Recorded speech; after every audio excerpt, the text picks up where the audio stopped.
नमस्कार, जय हिंद साथियों। एक बार फिर से स्वागत है आपका मेरे YouTube चैनल स्टडी विद सागर में। आशा करता हूँ आप सभी लोग अच्छे होंगे और आपकी तैयारी अच्छी चल रही होगी।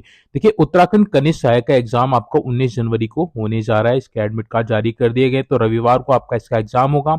मात्र 2 दिन बीच में आपके शेष रह गए हैं। ठीक है, तो उत्तराखंड कनिष्ठ सहायक का जिसका पेपर है उन सभी छात्रों के लिए प्रैक्टिस सीरीज यहाँ पे चलाई गई थी, जिसके अभी तक 3 क्लासेस कंप्लीट करा दी गई। तो प्रैक्टिस सेट नंबर 4 आज मैं आपको करवाऊंगा, जिसमें लगभग 45 क्वेश्चन आपको देखने को मिलेंगे। और ये क्वेश्चन सारे देखिए करंट अफेयर्स के भी होंगे, उत्तराखंड हिस्ट्री के भी होंगे, कंप्यूटर में भी इसमें मिलेगा आपको, हिंदी भी मिलेगी और इतिहास और ज्योग्राफी भी मिलेगी। तो यानी कि मिक्स टाइप के आपके जो क्वेश्चन है उनको हम लोग यहाँ पे देखने वाले हैं। बहुत इंपॉर्टेंट ये आपका प्रैक्टिस सेट रहने वाला है। इससे क्वेश्चंस आपको देखने को जरूर मिल सकते हैं। ठीक है, तो आप इसको बिल्कुल भी इग्नोर मत कीजिएगा और पूरी वीडियो को जरूर देखिएगा। ठीक है, तो प्रैक्टिस सेट ही आपका नंबर 4 रहने वाला है। हम लोग इसको स्टार्ट कर लेते हैं पहले क्वेश्चन से। पहला क्वेश्चन है आपका, देखिए, मत्स्य पालन रिपोर्ट 2024 के अनुसार हिमालय राज्यों में उत्तराखंड किस स्थान पर रहा है? तो मत्स्य पालन रिपोर्ट 2024 में हिमालय राज्यों में उत्तराखंड का कौन सा स्थान रहा है? तो प्रथम स्थान पे रहा है। ठीक है, इंपॉर्टेंट क्वेश्चन है। मत्स्य पालन रिपोर्ट 2024 में हिमालयन राज्यों में उत्तराखंड का स्थान क्या रहा है? प्रथम रहा है। तो ऑप्शन नंबर सी इसका राइट आंसर हो जाएगा। ठीक है, आगे बढ़ते हैं। अगला क्वेश्चन, उत्तराखंड राज्य में होने वाले 38वें राष्ट्रीय खेलों की मसाल को क्या नाम दिया गया है? ठीक है, तो आप सभी को पता होगा 38वें राष्ट्रीय खेल होने वाले हैं उत्तराखंड में। कहाँ कब होंगे? ये आपके होंगे 28 जनवरी से। ठीक है, तो डेट याद रखिएगा, 28 जनवरी से 14 फरवरी, ठीक है, 2025 तक। विभिन्न स्थानों पे होंगे। टोटल आपके 12 स्थानों पे आपके गेम होने वाले हैं। 28 जनवरी से 14 फरवरी तक ये 38वें राष्ट्रीय खेल चलेंगे। इसके लिए देखिए, जो मसाल का को जो नाम दिया है वो तेजस्विनी नाम दिया। ऑप्शन नंबर 20 का राइट आंसर हो जाएगा। 38वें राष्ट्रीय खेल के लिए जो वाक्य है वो क्या है? संकल्प से शिखर तक। ठीक है, तो ये भी आप याद रखिए, संकल्प से शिखर तक। ठीक है, इसको टैगलाइन दे रखी है, ये भी आप याद रखिएगा, संकल्प से शिखर तक। शुभांकर क्या है? इसमें मौली है। ठीक है, मौली किससे बना है? आपका मोनाल से बना है। ठीक है, तो ये इतनी सारी चीजें आप याद रखिएगा। मसाल का नाम क्या रखा है? तेजस्विनी रखा है। ठीक है, आगे बढ़ते हैं। अगला क्वेश्चन है, उत्तराखंड का राजकीय वाद्य यंत्र निम्न में से कौन सा है? अलगोजा, दमाऊ, मसकबीन, ढोल। तो ढोल इसका राइट आंसर हो जाएगा। उत्तराखंड का राजकीय वाद्य यंत्र आपका क्या है? ढोल है। ऑप्शन नंबर डी इसका राइट आंसर। आगे बढ़ते हैं। अगला क्वेश्चन, 1815 ईस्वी में उत्तराखंड राज्य में प्रथम डाक प्रणाली कहाँ स्थापित की गई थी? ठीक है, तो 2 जनपदों में की गई थी। 1815 में उत्तराखंड राज्य में प्रथम डाक प्रणाली कहाँ कहाँ की गई थी? तो ये की गई थी आपकी अल्मोड़ा और श्रीनगर में। ऑप्शन नंबर डी इसका राइट आंसर हो जाएगा। 1786 अल्मोड़ा और श्रीनगर में। ठीक है, तो अल्मोड़ा श्रीनगर इसका राइट आंसर हो जाएगा। उत्तराखंड राज्य के प्रथम डाक प्रणाली अल्मोड़ा और श्रीनगर में शुरू की गई थी। ठीक है, आगे बढ़ते हैं। अगला क्वेश्चन है आपका, मुख्यमंत्री श्री पुष्कर सिंह धामी जी द्वारा राज्य के 3 व्यक्तियों को शिल्प रत्न पुरस्कार दिया गया है, निम्न में से कौन इनमें से सम्मिलित नहीं है? तो उत्तराखंड के देखिए 3 व्यक्तियों को शिल्प रत्न पुरस्कार दिया गया है 2024 में। किस किस को दिया गया है? तो ये आपका दिया गया था आपका दर्शन लाल को, नर्मदा देवी को, कांति देवी को। ये पूछ रहा है कि कौन इसमें सम्मिलित नहीं है? तो जगमोहन नेगी को नहीं दिया गया। तो ऑप्शन नंबर 20 का राइट आंसर हो जाएगा। ये तीनों नाम आप याद रखें, दर्शन लाल, नर्मदा देवी और कांति देवी। इन तीनों व्यक्तियों को क्या मिला है? इन 3 व्यक्तियों को शिल्प रत्न पुरस्कार से सम्मानित किया गया। ऑप्शन नंबर 20 का राइट आंसर हो जाएगा। अगला क्वेश्चन है, 18वीं वन रिपोर्ट के अनुसार उत्तराखंड में सर्वाधिक अति सघन वन वाले जिलों का सही अवरोही क्रम होगा। अवरोही क्रम यानी कि घटता हुआ क्रम। ठीक है, तो घटता हुआ क्रम आपने बताना है। 18वीं वन रिपोर्ट अभी हाल ही में जारी की गई है। जो ये रिपोर्ट होती है 2 साल में एक बार जारी की जाती है। ठीक है, तो ये आपकी जो रिपोर्ट जारी की गई, इसमें अति सघन वन की अगर हम बात करें तो सबसे पहले आपका क्या आता है? सबसे पहले इसमें आता है आपका नैनीताल। ठीक है, तो सबसे पहले आपका नैनीताल आता है। ठीक है, नैनीताल। उसके बाद आता है आपका देहरादून। उसके बाद आपका आता उत्तरकाशी। उसके बाद आता आपका पौड़ी गढ़वाल। ठीक है, अति सघन की बात हो रही तो पहले नंबर पे नैनीताल, दूसरे पे देहरादून, तीसरे पे उत्तरकाशी, चौथे पे आपका पौड़ी। तो इसका राइट आंसर क्या हो जाएगा? ऑप्शन नंबर बी हो जाएगा, नैनीताल, देहरादून, उत्तरकाशी, फिर पौड़ी। ठीक है, तो ये आपका सही अवरोही क्रम है अति सघन वन क्षेत्र में। आगे बढ़ते हैं, अगला क्वेश्चन, गणतंत्र दिवस 2025 के लिए उत्तराखंड की झांकी का विषय किस पर आधारित है? इंपॉर्टेंट क्वेश्चन है, याद रखिएगा। तो गणतंत्र दिवस 2025 जो होगा उसमें उत्तराखंड की जो झांकी होगी उसका जो विषय है क्या होगा? हिल यात्रा होगा, मानसखंड मंदिर माला योजना होगा, साहसिक खेलों पे होगा, या फिर केदारनाथ थीम पर होगा। तो इसका जो right answer option number C हो जाएगा, साहसिक खेलों पर होगा गणतंत्र दिवस 2025 में उत्तराखंड झांसी का विषय। तो साहसिक खेलों पे ये झांकी बनेगी उत्तराखंड की। ऑप्शन नंबर सी इसका राइट आंसर हो जाएगा। आगे बढ़ते हैं, अगला क्वेश्चन, राज्य सरकार द्वारा हाल ही में किस योजना का नाम परिवर्तित कर ग्रामोत्थान किया गया है? तो ग्रामोत्थान किया गया है किस योजना का नाम? तो ये किया है आपका ग्रामीण उद्यम वेग वृद्धि योजना। ठीक है, तो ग्रामीण उद्यम वेग वृद्धि योजना को अब किस नाम से जाना जाएगा? ग्रामोत्थान से नाम से जाना जाएगा। ऑप्शन नंबर 20 का राइट आंसर हो जाएगा। अगला क्वेश्चन है, अर्ध सरकारी पत्र के संबंध में गलत कथन आपने छाटना है। तो अर्ध सरकारी पत्र जो होते हैं उसमें आपने, ठीक है, उसकी जो भाषा होती है व्यक्तिगत होती है, बिल्कुल ठीक है। इसमें प्रेषक का नाम व पदनाम दाईं और नीचे की तरफ रहता है, तो ये आपका गलत है। इसमें देखिए जो प्रेषक और उसका जो पदनाम होता है वो बाईं और ऊपर की तरफ रहता है। ठीक है, बाईं और ऊपर की तरफ रहता है। फिर उसके बाद आपका यहाँ पे लेटर आता है, यहाँ पे आपका जिसने प्रेषक किया उसका नाम यहाँ पे आ जाता है। तो ये वाला आपका गलत हो जाएगा। ठीक है, इनमें औपचारिक शब्दों का प्रयोग नहीं रहता है, तो ये बिल्कुल ठीक है। इनमें एक वचन और उत्तम शैली का प्रयोग होता है, बिल्कुल ठीक है। ऑप्शन नंबर 20 का राइट आंसर हो जाएगा। इसमें प्रेषक और का पदनाम नाम और पदनाम दाईं ओर नहीं रहता है। ठीक है, तो बाईं ओर रहता है ऊपर की तरफ। ऑप्शन नंबर 20 का राइट आंसर हो जाएगा। आगे बढ़ते हैं, अगला क्वेश्चन, सरकारी नियम आदेश अधिकार तथा राजपत्र अधिकारियों से संबंधित आदेश किस पत्र में छपते हैं? तो किस पत्र में छपते हैं? ये अधिसूचना में छपते हैं। ऑप्शन नंबर ए इसका राइट आंसर हो जाएगा। ठीक है, अगला क्वेश्चन, निम्न में से कौन सुमेलित नहीं है? ठीक है, तो ये आपने बताना है। पंचकार्ड प्रथम पीढ़ी, बिल्कुल ठीक है, ये आपका सुमेलित है। सेमीकंडक्टर चतुर्थ पीढ़ी, बिल्कुल ठीक है। ऑप्टिकल डिस्क पंचमी पीढ़ी, बिल्कुल ठीक है। क्लाउड मेमोरी तृतीय पीढ़ी, ये आपका गलत है। क्लाउड मेमोरी आपकी किससे संबंधित है? पंचम पीढ़ी से ही संबंधित है। ठीक है, तो इसका जो राइट आंसर हो जाएगा ऑप्शन नंबर डी हो जाएगा। जो क्लाउड मेमोरी है इसका जो प्रयोग है पंचम पीढ़ी में स्टार्ट हुआ था। बाकी पंचकार्ड का प्रथम पीढ़ी में स्टार्ट हो गया था, सेमीकंडक्टर चतुर्थ पीढ़ी, ऑप्टिकल डिस्क पंचम पीढ़ी। ठीक है, तो बिल्कुल ठीक है ये। आगे बढ़ते हैं, अगला क्वेश्चन, उत्तराखंड में नमामि गंगे योजना। ठीक है, तो नमामि गंगे योजना का शुभारंभ कब और कहाँ किया गया था? तो उत्तराखंड में देखिए नमामि गंगे योजना की जो शुरुआत थी वो आपकी 7 जुलाई को हुई थी। 7 जुलाई 2026 को हुई थी। कहाँ से हुई थी? तो ये हुई थी आपकी हरिद्वार से। ठीक है, तो हरिद्वार से। तो इसका राइट आंसर क्या हो जाएगा? ऑप्शन नंबर ए हो जाएगा। 7 जुलाई 2016 को हुई थी शुरुआत हरिद्वार से नमामि गंगे योजना की। ऑप्शन नंबर ए इसका राइट आंसर हो जाएगा। आगे बढ़ते हैं, अगला क्वेश्चन। अगला क्वेश्चन है, उत्तराखंड के हस्तशिल्प उद्योग में प्रयुक्त रिंगाल का वानस्पतिक नाम क्या है? तो रिंगाल आपका हस्तशिल्प उद्योग से संबंधित है। ठीक है, तो इसका जो वानस्पतिक नाम है ना, वानस्पतिक नाम है इसका किम्नो बमूसा फलकाटा। ठीक है, तो किम्नो बमूसा फलकाटा इसका रासायनिक नाम है। ऑप्शन नंबर 20 का राइट आंसर हो जाएगा। आगे बढ़ते हैं, अगला क्वेश्चन, राष्ट्रीय आपात के दौरान निम्नलिखित में से किस अनुच्छेद को निलंबित नहीं किया जा सकता है? ठीक है, तो अगर राष्ट्रीय आपात भी लग जाता है तो अनुच्छेद 20 और 21, ठीक है, तो अनुच्छेद जो 20 और 21 हैं इनको निलंबित नहीं किया जा सकता राष्ट्रीय आपातकाल के दौरान भी। ठीक है, तो अनुच्छेद 20 21 इसका राइट आंसर हो जाएगा। Option number A. आगे बढ़ते हैं, अगला क्वेश्चन। अगला क्वेश्चन आपका, संविधान का निम्नलिखित में से कौन सा अनुच्छेद समान नागरिक संहिता स्थापित करने का निर्देश देता है? तो अनुच्छेद 44 में आपका समान नागरिक संहिता। ठीक है, तो उत्तराखंड इसमें पहला राज्य बनने वाला है समान नागरिक संहिता लागू करने वाला। ठीक है, तो ऑप्शन नंबर सी इसका राइट आंसर हो जाएगा। 44 अनुच्छेद 44 में समान नागरिक संहिता। अगला क्वेश्चन, किस देश ने हिम तेंदुए को अपना राष्ट्र प्रतीक घोषित किया है? तो किर्गिस्तान देश ने अपने जो देश है उसका जो राष्ट्रीय प्रतीक है हिम तेंदुए को बनाया है। ठीक है, तो ऑप्शन नंबर ए इसका राइट आंसर हो जाएगा किर्गिस्तान। अगला क्वेश्चन है आपका, द बाबरी मस्जिद राम मंदिर डलाइमा नामक पुस्तक हाल ही में किसके द्वारा लिखी गई? तो द बाबरी मस्जिद राम मंदिर डलाइमा, ये पुस्तक किसने लिखी है? तो ये पुस्तक लिखी है माधव गॉड बोले ने। ऑप्शन नंबर सी इसका राइट आंसर हो जाएगा। इंपॉर्टेंट बुक है, आप याद रखिएगा। ठीक है, गॉड बोले बुक माधव गॉड बोले द्वारा लिखी गई है। अगला क्वेश्चन है, भारत में मेक इन इंडिया कार्यक्रम की शुरुआत कब हुई थी? तो इंपॉर्टेंट क्वेश्चन है, कई बार ये रिपीट हुआ है। ठीक है, तो इसका जो right answer option number A हो जाएगा 25 सितंबर 2014।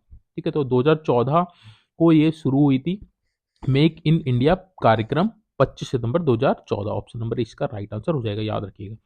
अगला क्वेश्चन आपका, मेघदूत का कुमाऊनी भाषा में अनुवाद किसने किया था? तो मेघदूत का कुमाऊनी भाषा में अनुवाद किसने किया था? तो ये लीलाधर जोशी ने किया था। ऑप्शन नंबर डी इसका राइट आंसर हो जाएगा।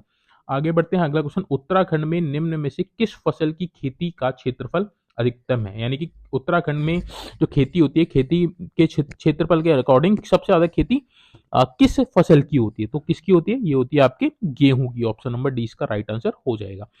आगे बढ़ते हैं, अगला क्वेश्चन, निम्नलिखित में से कौन सी नदी डेल्टा नहीं बनाती? इंपॉर्टेंट क्वेश्चन है, देखिए गंगा भी बनाती है, ब्रह्मपुत्र भी बनाती है, महानदी भी बनाती है, बट नर्मदा नदी आपकी डेल्टा नहीं बनाती। तो ऑप्शन नंबर डी इसका राइट आंसर हो जाएगा। आगे बढ़ते हैं, अगला क्वेश्चन। अगला क्वेश्चन आपका देखिए, भारत के भौगोलिक बिंदुओं के संदर्भ में निम्न में से कौन सा युग्म असत्य है, ये आपसे पूछा है। ठीक है, तो भारत का देखिए दक्षिणतम बिंदु इंदिरा पॉइंट है, बिल्कुल ठीक है। पूर्वोत्तर बिंदु की अगर हम बात करें तो जो पूर्वोत्तर बिंदु जो है हमारा गुहार मोती गुजरात, ये आपका गलत है। ठीक है, तो पूर्वोत्तर बिंदु की अगर हम बात करें तो पूर्वोत्तर बिंदु जो है हमारा आपका किबूथी, किबूथी अरुणाचल प्रदेश, ठीक है, अरुणाचल प्रदेश में है। तो ये आपका दक्षिणतम सॉरी पूर्वोत्तर बिंदु है। ठीक है, तो यानी कि पूर्वोत्तर बिंदु देखिए, ये आपका भारत हो गया, ये पूर्व, ये पश्चिम, ये उत्तर, ये दक्षिण। तो पूर्व में आपसे पूछा है, तो पूर्व में आपका देखिए गुजरात तो इस साइड है, ये पश्चिम में होना चाहिए था, बट इसने यहाँ पूर्वोत्तर बिंदु पूछा था। तो पूर्वोत्तर बिंदु आपका क्या हो जाएगा? किबूथी आंध्र प्रदेश हो जाएगा। ये जो गुहार मोती गुजरात है, ये आपका क्या है? ये आपका ये आपका कौन सा बिंदु हो जाएगा? ये आपका पश्चिम पश्चिम पश्चिमोत्तर बिंदु हो जाएगा। ठीक है, तो पश्चिमोत्तर बिंदु होता गुहार माता मोती, तब ये ठीक होता। ठीक है, उत्तरतम बिंदु, यानी कि ये उत्तरतम बिंदु इंदिरा कॉल, बिल्कुल ठीक है। मुख्य भूमि का दक्षिणतम बिंदु, दक्षिणतम बिंदु केप कोमरिन कन्याकुमारी, ये भी बिल्कुल ठीक है। तो केवल आपका 20 में गलत है, पूर्वोत्तर बिंदु आपका गुहार मोती नहीं है, किबूती है। गुहार मोती आपका पश्चिमोत्तर बिंदु है भारत का। ठीक है, तो इंपॉर्टेंट क्वेश्चन है, याद रखिए। अगला क्वेश्चन है आपका, हाइड्रोपोनिक्स, हाइड्रोपोनिक्स है, हाइड्रोपोनिक्स किसको बोलते हैं? तो हाइड्रोपोनिक्स बोलते हैं आपके जल में पौधे को उगाना, जल में पौधे को उगाना क्या बोलते हैं? हाइड्रोपोनिक्स बोला जाता है। ऑप्शन नंबर 20 का राइट आंसर हो जाएगा। अगला क्वेश्चन है, भारत का पहला भू पार्क, जिसको जियो पार्क भी बोलते हैं, किस राज्य में स्थापित किया गया? तो भारत का पहला भू पार्क या फिर जियो पार्क किस राज्य में स्थापित हुआ है? मध्य प्रदेश में। ऑप्शन नंबर सी इसका राइट आंसर हो जाएगा। आगे बढ़ते हैं, अगला क्वेश्चन। अगला क्वेश्चन ये आपका बहुत बार रिपीट हुआ है क्वेश्चन, इंपॉर्टेंट है, याद रखिएगा। सियाचिन हिमनद कहाँ स्थित है? तो सियाचिन हिमनद आपका नुब्रा घाटी के उत्तर में है। ठीक है, तो ऑप्शन नंबर डी इसका राइट आंसर हो जाएगा, नुब्रा घाटी के उत्तर में आपका सियाचिन हिमनद। आगे बढ़ते हैं, अगला क्वेश्चन। अगला क्वेश्चन है, उत्तराखंड पंचायती राज अधिनियम लागू हुआ। उत्तराखंड पंचायती राज अधिनियम कब लागू हुआ था? तो 4 अप्रैल 2016 को लागू हुआ था। ऑप्शन नंबर 20 का राइट आंसर हो जाएगा। 4 अप्रैल डेट याद रखनी है, सन याद रखना है, 2016। ठीक है, आगे बढ़ते हैं, अगला क्वेश्चन देख लेते हैं। अगला क्वेश्चन है, अल्मोड़ा में होम रूल आंदोलन शुरू हुआ। तो अल्मोड़ा में होम रूल आंदोलन कब शुरू हुआ था? तो 1914 में हुआ था। ऑप्शन नंबर 20 का राइट आंसर हो जाएगा। अगला क्वेश्चन है आपका, मद महेश्वर में भगवान शिव की प्रतिमा के किस भाग की पूजा की जाती है? तो मद महेश्वर में भगवान शिव के किस भाग की पूजा की जाती है? तो ये की जाती है आपकी नाभि की। ऑप्शन नंबर 20 का राइट आंसर हो जाएगा। आगे बढ़ते हैं, अगला क्वेश्चन देख लेते हैं। अगला क्वेश्चन है, उत्तराखंड जल संस्थान की स्थापना हुई। उत्तराखंड जल संस्थान की स्थापना कब हुई थी? तो ये हुई थी वर्ष 2002 में। ऑप्शन नंबर 20 का राइट आंसर हो जाएगा। अगला क्वेश्चन है, राजी जनजाति के निवास स्थान को कहते हैं। तो राजी जनजाति का जो निवास स्थान होता है उसको क्या कहते हैं? उसको रोत्युड़ा बोला जाता है। ऑप्शन नंबर 20 का राइट आंसर हो जाएगा। अगला क्वेश्चन आपका, गौरा देवी को वृक्ष मित्र पुरुष प्राप्त हुआ। तो गौरा देवी को वृक्ष मित्र पुरस्कार कब प्राप्त हुआ था? तो ये प्राप्त हुआ था इनको 1986 में। ऑप्शन नंबर 20 का राइट आंसर हो जाएगा। इंपॉर्टेंट क्वेश्चन है, गौरा देवी जो चिपको आंदोलन से संबंधित है। ठीक है, चिपको आंदोलन के सूत्रधार हैं, या फिर इन्होंने ही चिपको आंदोलन चलाया था 1976 में। तो इनको वृक्ष मित्र पुरस्कार कब मिला? 1986 में मिला। ऑप्शन नंबर 20 का राइट आंसर हो जाएगा। अगला क्वेश्चन आपका, पर्यटन विकास मॉडल किस देश से लिया गया? तो उत्तराखंड में जो पर्यटन विकास का जो मॉडल है वो किस देश से लिया गया? तो वो लिया गया है आपका सिंगापुर से। ऑप्शन नंबर 20 का राइट आंसर हो जाएगा। अगला क्वेश्चन है, बाघों की सुरक्षा हेतु स्पेशल टाइगर प्रोटेक्शन बोल, यानी कि special tiger protection force STPF योजना की शुरुआत कब हुई थी? तो ये योजना की शुरुआत आपकी 2013 में हुई थी। ऑप्शन नंबर सी इसका राइट आंसर हो जाएगा। अगला क्वेश्चन आपका, पंवार वंश का पहला शासक जिसने अंग्रेजी स्कूल की स्थापना की थी? तो पवार वंश का वो कौन सा पहला शासक था जिसने अंग्रेजी स्कूल की स्थापना की थी? तो प्रताप शाह ने की थी। ऑप्शन नंबर डी इसका राइट आंसर हो जाएगा। अगला क्वेश्चन है आपका, उत्तराखंड में सती प्रथा पर अंकुश लगाने वाला कमिश्नर था? उत्तराखंड में सती प्रथा पे रोक किसने लगाई थी? तो ये लगाई थी आपकी जॉर्ज विलियम ट्रेल ने। ऑप्शन नंबर सी इसका राइट आंसर हो जाएगा। आगे बढ़ते हैं अगला क्वेश्चन आपका, कॉमन पिकॉक को राज्य तितली किस वर्ष घोषित किया गया है? तो उत्तराखंड की जो राज्य तितली है वो कॉमन पिकॉक है। इसको राज्य तितली कब घोषित किया गया था? तो इसको किया गया था 2016 में। ऑप्शन नंबर सी इसका राइट आंसर हो जाएगा। 2016 में कॉमन पिकॉक के उत्तराखंड राज्य का राज्य तितली घोषित किया गया था। अगला क्वेश्चन, माघ मेला उत्तराखंड में सबसे लोकप्रिय मेलों में से एक है, यह किस जिले में आयोजित किया जाता है? तो माघ मेला आपका किस जिले में होता है? माघ मेला होता है आपका उत्तरकाशी जिले में। ऑप्शन नंबर डी इसका राइट आंसर हो जाएगा। अगला क्वेश्चन, उत्तराखंड में दुनिया का पहला लिक्विड मिरर टेलीस्कोप, ठीक है, इंपॉर्टेंट क्वेश्चन है। ये पूरे दुनिया का पहला लिक्विड मिरर टेलीस्कोप कहाँ स्थापित किया गया है? तो इसको स्थापित किया गया है नैनीताल में। ऑप्शन नंबर 20 का राइट आंसर हो जाएगा। ठीक है, तो पूरे दुनिया का यानी कि विश्व का पहला लिक्विड मिरर टेलीस्कोप है नैनीताल में। आगे बढ़ते हैं अगला क्वेश्चन आपका, दिखनौरी प्रथा किस जनजाति से संबंधित है? तो दिखनौरी प्रथा किस जनजाति से संबंधित है? थारू जनजाति से संबंधित है। ऑप्शन नंबर सी इसका राइट आंसर हो जाएगा। अगला क्वेश्चन है आपका, उत्तराखंड भेड़ एवं ऊन विकास बोर्ड, ये इंपॉर्टेंट क्वेश्चन है, परीक्षाओं में पूछा गया है कि स्थापना कब हुई थी? तो उत्तराखंड भेड़ एवं ऊन विकास बोर्ड की जो स्थापना हुई थी वो हुई थी आपके 2003 में। ऑप्शन नंबर सी इसका राइट आंसर हो जाएगा। अगला क्वेश्चन है आपका, उत्तराखंड उच्च न्यायालय ने गंगा व यमुना को जीवित मानव का दर्जा, ये इंपॉर्टेंट क्वेश्चन है, गंगा और यमुना को जीवित मानव का दर्जा कब दिया था? ये दिया गया उत्तराखंड उच्च न्यायालय द्वारा। कब दिया गया? तो ये दिया गया था 20 मार्च 2017 को। ऑप्शन नंबर सी इसका राइट आंसर हो जाएगा। 20 मार्च 2017 को उत्तराखंड के उच्च न्यायालय ने गंगा और यमुना को जीवित मानव का दर्जा दिया गया है। ठीक है, तो 20 मार्च 2017 डेट याद रखनी है। अगला क्वेश्चन, किस नदी का वर्णन प्राचीन ग्रंथों में सुषमा के नाम से किया गया था? तो किस नदी का किया गया था? तो ये किया गया था रामगंगा नदी। तो रामगंगा नदी को प्राचीन ग्रंथों में सुषमा नदी से संबोधित किया गया है। ठीक है, तो रामगंगा नदी सुषमा हो जाएगा इसका राइट आंसर। अगला क्वेश्चन है, ये भी इंपॉर्टेंट है, उत्तराखंड राज्य में ई डिस्ट्रिक्ट परियोजना कब लागू हुई? तो ई डिस्ट्रिक्ट परियोजना उत्तराखंड में कब लागू हुई थी? ये लागू हुई थी 2009 में। इंपॉर्टेंट क्वेश्चन याद रखिएगा, ई डिस्ट्रिक्ट 2009 में। आगे बढ़ते हैं अगला क्वेश्चन, उत्तराखंड में दीपक परियोजना का संबंध किससे है? तो उत्तराखंड में दीपक परियोजना का संबंध किससे है? तो ये आपका सीमा सड़क संगठन से। ऑप्शन नंबर सी इसका राइट आंसर हो जाएगा। दीपक परियोजना का संबंध सीमा सड़क संगठन से है। ऑप्शन नंबर सी इसका राइट आंसर हो जाएगा। आखिरी और अंतिम क्वेश्चन है इस प्रैक्टिस सेट का, वर्ष 1917 में अल्मोड़ा में आयोजित कुमाऊं परिषद के पहले अधिवेशन की अध्यक्षता किसने की थी? ठीक है, तो कुमाऊं परिषद का जो गठन हुआ था 1916 में होता, इसकी जो पहली बैठक हुई थी 1917 में हुई थी। कहाँ हुई थी? अल्मोड़ा में हुई थी। इस बैठक की अध्यक्षता किसने की थी? तो इस बैठक की अध्यक्षता जयदत्त जोशी ने की थी। तो ऑप्शन नंबर सी इसका राइट आंसर हो जाएगा। इंपॉर्टेंट क्वेश्चन है, कई बार परीक्षाओं में पूछा है, आपसे पूछ सकता है कि कुमाऊं परिषद का गठन कब हुआ था? 1916 में हुआ। कहाँ हुआ? अल्मोड़ा में हुआ था। इसकी पहली बैठक कहाँ हुई थी? अल्मोड़ा में ही हुई थी। कब हुई थी? 1917 में हुई थी। किसने अध्यक्षता की थी? तो जयदत्त जोशी द्वारा इसकी अध्यक्षता की गई थी। ठीक है, तो देखिए ये था आज का प्रैक्टिस सेट, जिसमें हम लोगों ने मिक्स टाइप के क्वेश्चन, जो करंट अफेयर्स भी थे, हिस्ट्री भी थी, पॉलिटी भी थी, और आपका कंप्यूटर के क्वेश्चंस भी हम लोगों ने यहाँ पे, और हिंदी के क्वेश्चंस भी यहाँ पे हमने देखे। ठीक है, अगर आपको देखिए प्रैक्टिस सेट अच्छा लगा होगा तो प्लीज कमेंट बॉक्स में मेंशन जरूर कीजिएगा। अभी आपके पास 2 दिन बचे हैं, तो 2 प्रैक्टिस सेट में आपको और प्रोवाइड करा दूंगा अगर आपको रिक्वायरमेंट है तो। अगर आपको ये वीडियो अच्छी लगी है तो ठीक है, तो कमेंट बॉक्स में मेंशन जरूर कीजिएगा। साथ में अपना स्कोर भी बताइएगा कि 45 में से आप कितने अंक इसमें लेके आ पाए। ठीक है, बाकी देखिए, अगर आपको वीडियो अच्छी लगी हो तो प्लीज वीडियो को लाइक कीजिएगा, और अगर आपने चैनल सब्सक्राइब नहीं किया है, उत्तराखंड के किसी भी एग्जाम्स की तैयारी कर रहे हैं, तो प्लीज आप चैनल को सब्सक्राइब जरूर कर लीजिएगा, ताकि इस तरह के वीडियोस आपको रेगुलर बेसिस पे मिल सके। ठीक है, बाकी अगर इस वीडियो की आपको पीडीएफ चाहिए होगी तो टेलीग्राम चैनल को ज्वाइन कर लीजिएगा, इसकी पीडीएफ मैं आपको प्रोवाइड करा दूंगा, शेयर कर दूंगा। ठीक है, चलिए आज का जो सेशन है, ये जो प्रैक्टिस सेट नंबर 4 है, इसको यहीं पे हम एंड करते हैं। जल्दी मिलेंगे नेक्स्ट वीडियो में, तब तक आप अपनी तैयारी को कंटिन्यू रखिए। Best wishes for you. Thank you so much for watching this video.